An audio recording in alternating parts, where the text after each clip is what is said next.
how to create a BlueSky social account. Hey everyone, welcome back to Tech Talks. Let's learn to create an account on BlueSky Social.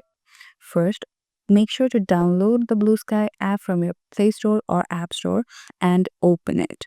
Now, there will be an option to create account at the very beginning. Just tap on it.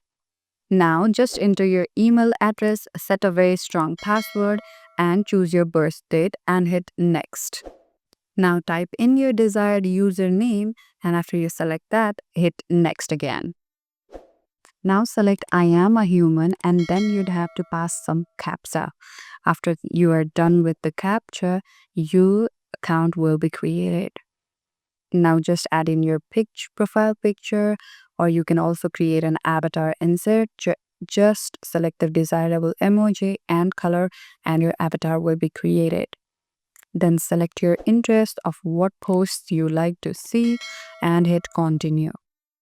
And after you are done with all that, just hit let's go and your account will be created and it would be ready to use.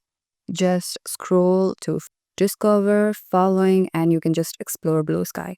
If you like this video, don't forget to give it a big thumbs up and subscribe to our channel for more similar tech content.